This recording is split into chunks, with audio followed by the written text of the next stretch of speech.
can you just help us with what are some of the desi narratives that you hear around food? This might be a little controversial, but here's my take on it. What are your thoughts on coffee and sugar? My buttons are going to pop. That is the fullness that you need to be having. I was asked, beta, do you आप coach हो आप swimming सिखाते हो क्या? And I was wondering, I was like, seriously?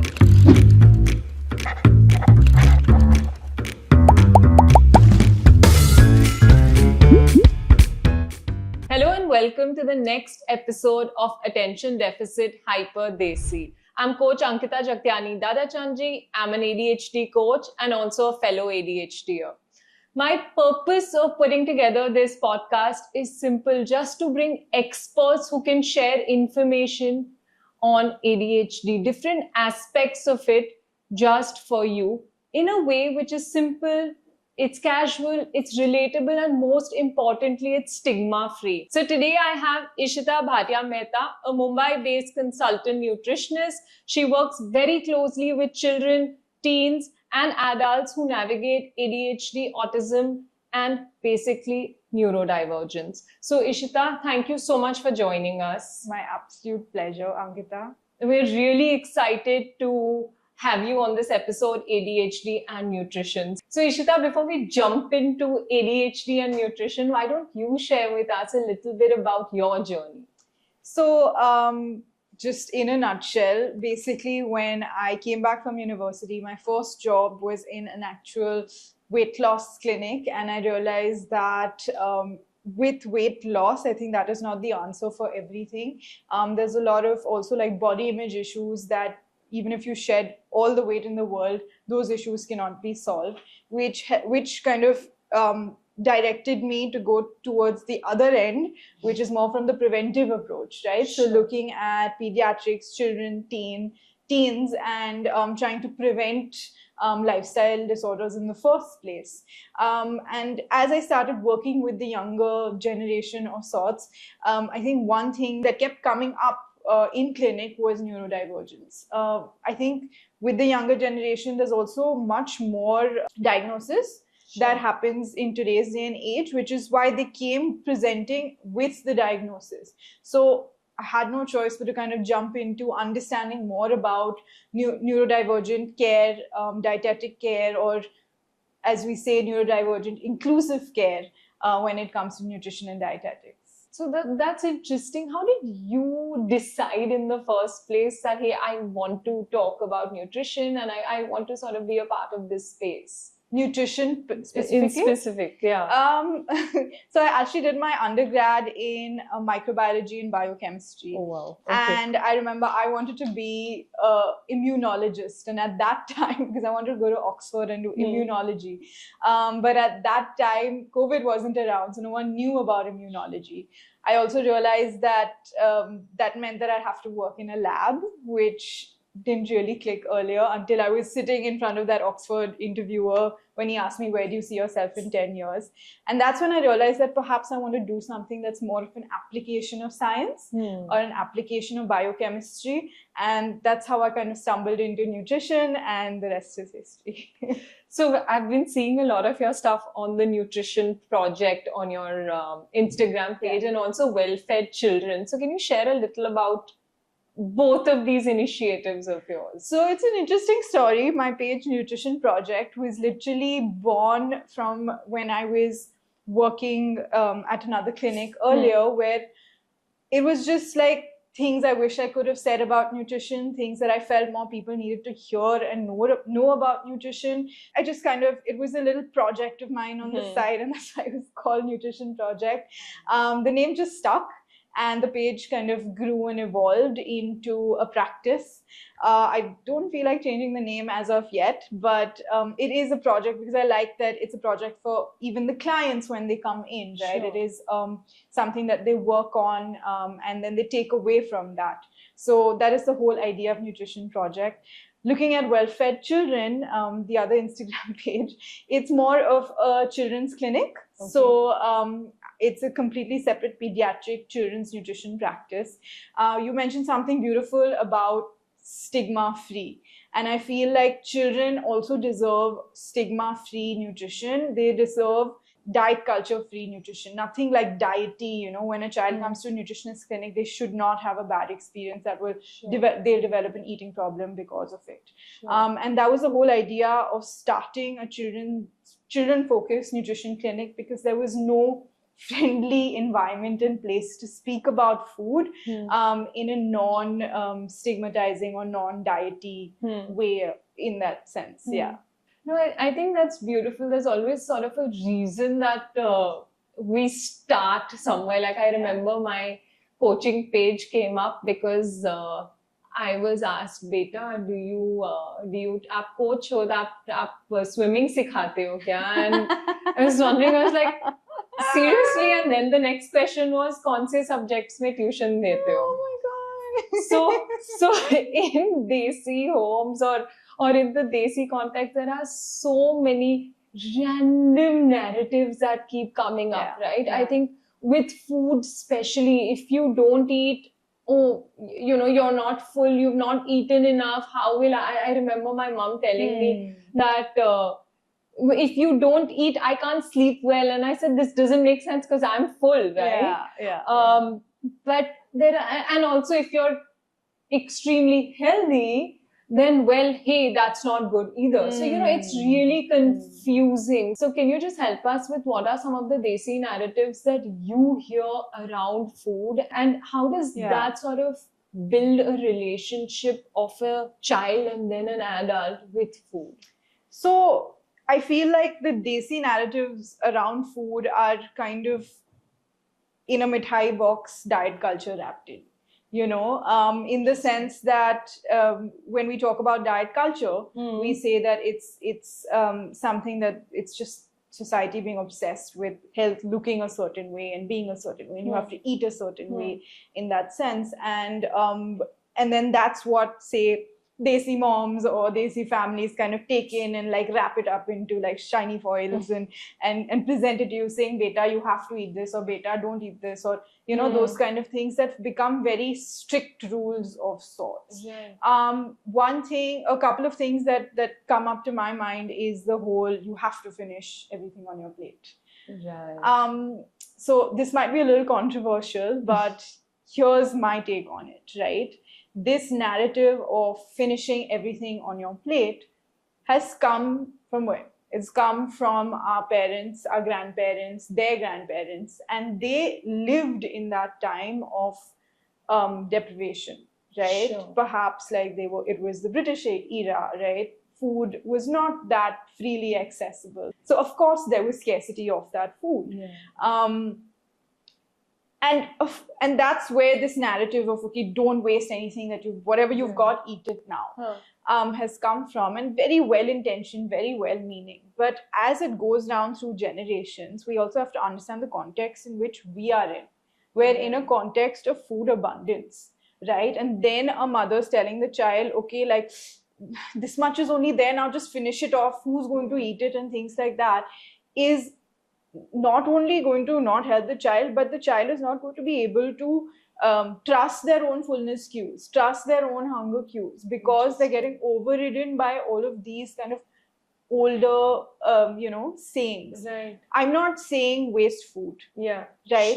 Let's make that clear. What I'm saying is that if you give the child a little more space and ask them, okay, is this enough? Are you good with this much or whatever? You will slowly understand how much the child is going to be able to eat, or how much the adult is able to eat, and then you will start cooking accordingly. Slowly. It's a process, right? So at the end of the day, you're not really wasting food, but you're just understanding. It requires a little more patience, and also just the awareness that, okay, maybe that don't waste food, finish everything on your plate,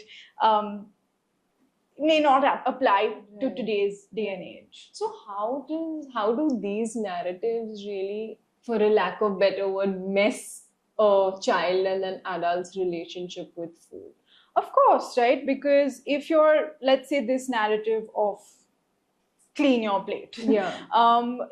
the child will override their fullness cues time and time and Sure. time again after every meal. Right. They will learn to not trust their fullness. And then okay. eventually, they will just be so used to overeating that it's the norm. Yeah. And then as an adult, correcting that takes a lot of time because they've been taught forever that feeling like, oh my god, I'm stuffed and my stomach's, like Right. my buttons are going to pop. That is the Yeah. fullness that you need to be having. But maybe no, you can also have like gentle fullness. You can Yeah. have comfortable fullness. Right. And especially with ADHD, right? It's even harder. A lot of people who are neurodivergent have this may have this issue of recognizing their interoceptive awareness, whether it's Okay. hunger cues, fullness cues, thirst cues, right? Mhm. It may not be as sharp as a neurotypical person. That doesn't mean there's anything wrong. It just means that that's just how they're wired. And that may lead to, and then you have a mom saying, okay, but eat everything and do this and do that. That may lead to this child not understanding how much is enough, Wow. and then bigger chances of overeating, bigger chances and bigger risks of binge eating, or even the other way around, restrictive eating and things like that. And that generally then doesn't make you feel good, especially if you're eating a lot in the day, your energy becomes, you get you get that crash also, or you're too full to do anything, so you feel low in energy even in the night. Then you're not able to sleep well. In fact, I remember you mentioning this, that when you're 80% full, stop. So I don't like putting a number to it, Sure. but what I would say is in the Desi narrative, Yeah. 100% full usually means overfull. Got it.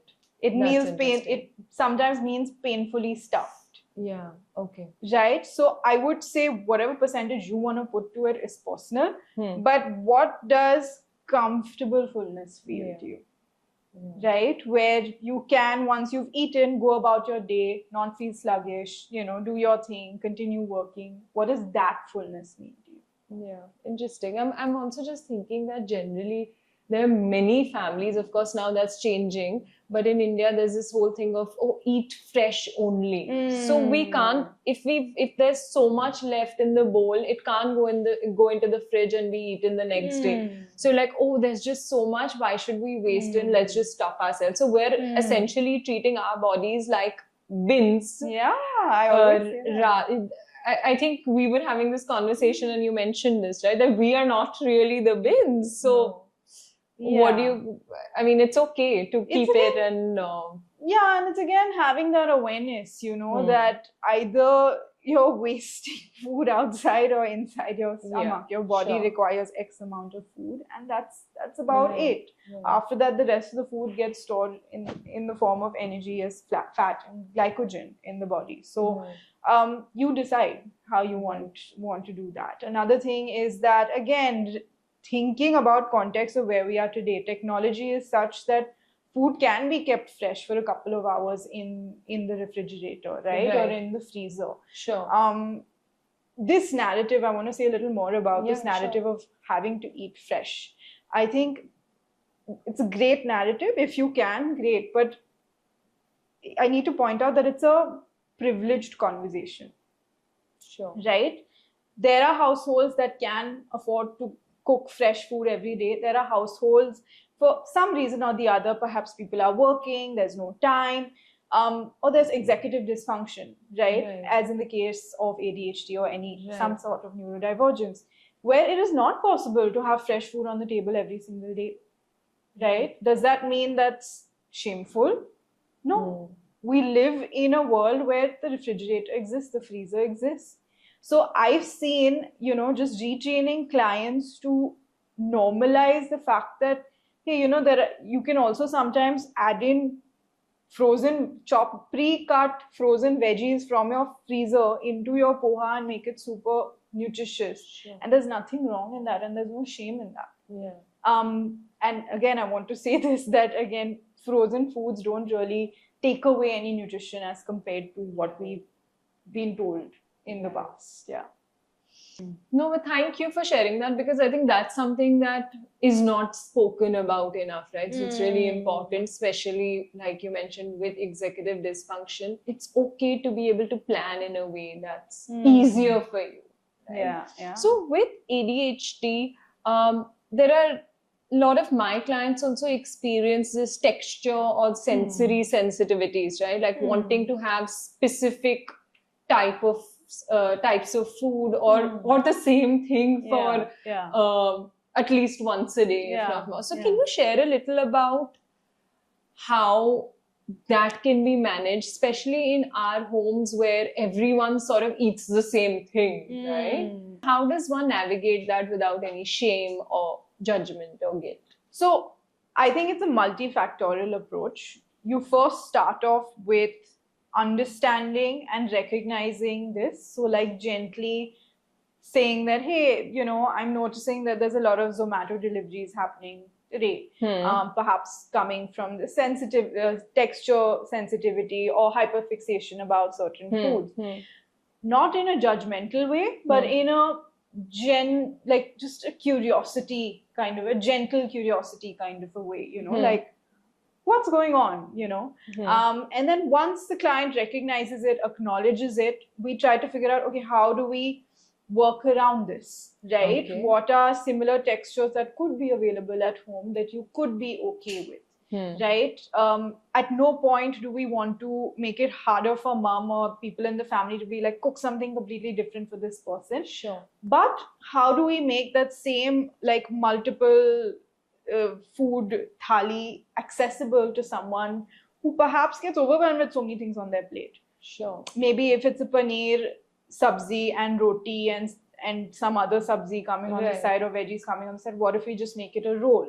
And it becomes like a one dish, one pot meal kind of a thing. What if we look at, doing a khichdi if someone's not so texturally sensitive to that kind of texture, with all the veggies and protein and everything together, so it's a one pot meal. So essentially it's the same kinds of foods that's available at home, but how do we make it more accessible to you, in a way that you feel comfortable to eat? And these are challenges that perhaps the client will only feel safe to start off with if you as a clinician are making them feel safe. Sure. If you are not shaming them that, oh my God, like, why can't you eat like a balanced plate with roti, sabzi, dal? No, some people can't. But how do we get, then that's the challenge as clinicians, as skilled clinicians, as you and me. How do we get that in some way or the other? Right. And then how do parents, or let's say a partner, address this challenge? Like, what is it that you would say to a parent or to a spouse that comes to you? This is what you should ask them, because many a times everyone's like, we're so close, so we can say whatever, or they often would, without knowing, also come from a space of judgment or irritation that it's so much extra work for us, right? Because I feel like you are so close to that person and that family member, a lot of it can be based on assumptions, right? Just assuming that because I can eat roti, sabzi, dal, rice all together, I mean, in one plate, so can my partner, right? But maybe even just, the advice I would give family members is ask, how does this feel to you? Is it like overwhelming? And also be open to what their answer is. It may sound a little bizarre to you, but that doesn't mean it's not a valid experience for that person. Sure. Right? I may find, eating certain foods texturally no difference. It's fine. But someone with some neurodivergence may have some texture preferences and say, I cannot do this gooey food. What do I do? Yeah. But so being able to, I think, being open to this conversation, being patient, and then accepting that, okay, this is what we have to work around, is very important. Yeah, so I love that you said ask, but be open to the conversation or to their answers, because for us, for Indians generally, it's so difficult to address or confront or have that conversation, but that's not it. Once you're ready to do that, also be open. I think that's really beautiful. So, there's a lot of conversation around coffee, around caffeine, right? Coffee was at one point even used for medicinal purposes many decades ago. And even I think growing up, I've definitely done this. I'm sure you have too, that I have an exam, I need to stay up. So at 10 p.m., let's have a cup of coffee. So generally, what we've been hearing is that with ADHD, people are more sensitive to coffee, to sugar. There are blood sugar fluctuations that tend to happen. So, but coffee also gives you a dopamine hit. Sugar also gives you a dopamine hit. So, what are your thoughts on coffee and sugar together, separately, whatever you have so to let's share? kind of address this separately. Let's talk about coffee first. Just by the virtue of being a human being, there are two types of people. There are people who respond to caffeine, right? And this is genetic. There you have a gene that responds to caffeine, and there are non-responders which I'm sure you've heard, people have like a cup of coffee late at like 10 o'clock at That's night, me. and they can just fall asleep by 11, right? Because these are non-responders. Genetically, they don't respond to caffeine, or they're not that sensitive to caffeine, regardless of whether there's ADHD or not, or neurodivergence or not. That being said, then you kind of go down to like funnel into the whole ADHD or neurodivergent pool. And when you look at research over there, it's a little mixed, the results. So the jury is still out. But there are some studies that sometimes show that coffee could actually have a more beneficial effect for ADHD. It could kind of make the person focus more, make them feel calmer. But also anecdotally, I remember you've told me that you've had a couple of clients who feel very sluggish after coffee. So as a clinician and also looking at the research, what I would say is that you have to take it as an individual approach, right? Ask the client how they feel after coffee, how they feel after caffeine. Even though it's quote unquote could be beneficial, but they don't feel great after it, there's no point doing it. As a general advice, what I would give clients is that be logical and smart about coffee. Don't have more than 2 to 3 cups of coffee in the day. Try limiting your coffee to until like 5 p.m. Don't have it late at night. If by chance you are a coffee responder, then you're going to be, up all night. So just be a little logical with the coffee. That's just about it. This information is for every single person. It's not just for someone who has ADHD. But there has been specific research on caffeine and ADHD brain. Yes, there has. And those results are a little mixed. So I would say the jury is still out on that. It's a wait and watch kind of a situation. So do what feels good for you would be my advice for now. And what are your thoughts on sugar? Similarly... Again, sugar fluctuations is not an ADHD specific thing. It's a human specific thing, right? If any human being hasn't eaten for a long time, right, their blood sugars are going to be super low. And then after they eat it, their blood sugars will kind of go up normally and naturally. But where this gets tricky for someone with ADHD, and may not be everyone, but some people respond that way, is because their hunger cues are not that, precise, or their hunger cues may not be that sensitive. They don't feel hungry for a very long time, or they forget to eat, and then there's a large gap between their previous meal and the next meal that they're eating. So the blood sugar is normally and naturally low, not because of ADHD, but because they're a human being. Got it. Right? Which is where then we talk about interventions, right? Speaking to someone with neurodivergence about, I know that, listening to your body is something that we all encourage. I am the biggest propagator of listening to your body. But if for some reason the body is not giving cues every couple of hours that maybe a good time to eat right now, we're also seeing simultaneously that we're feeling low, feeling tired, cranky, hangry, snappy, getting headaches, could be other subtle signs of hunger, then perhaps we can kind of switch on a little bit of our practical brain at that time. And be like, hey, you know what? Maybe let's, regardless of whether we're feeling hungry or no, make sure we're doing that afternoon snack. Make sure we're doing that mid-morning snack. Because that's going to even out our blood sugars. You know, it's not going to give you a really low and then a big high later. So then talking about practical eating, right? Then talking about making sure that we're having a combination of foods so that the blood sugar is more stable as compared to a big, you know, spike and then a crash, is really useful for those with neurodivergence. Generally, when someone would come to me, the first thing we would try to see is what kind of a structure works for them. So adding your meals into that structure, perhaps at a fixed time. So you know that 10 a.m. I need to have my breakfast, 1:30 or 1 o'clock, whatever works for them, right? But have that evening snack, have that dinner. So you're having multiple meals, even if they're smaller, but you're constantly practically, you know, looking at set timings for meals tends to constantly fuel your system and your body. Physiologically, your body is in a better place. Lovely. And what I've noticed in clinic is when your body is in a better place, blood sugar levels are better, brain is getting adequate, you know, energy, calories throughout the day, you actually start getting a little more sensitive to your hunger fullness cues. And I've seen this time and time again with clients who have ADHD and neurodivergence.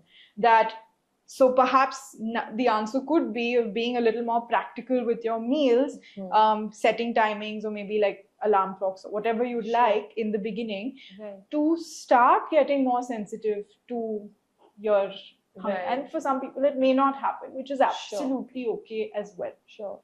In India, we're lucky to have, of course, independent support through our reminders, through our, you know, our digital setup. But we also have other help, which I think we're very lucky to have, whether it's, you know, telling a friend, hey, call me at this time and remind me to eat, or telling your parent or your spouse or your sibling, whoever. There is like a whole support system that we have, which really can be used.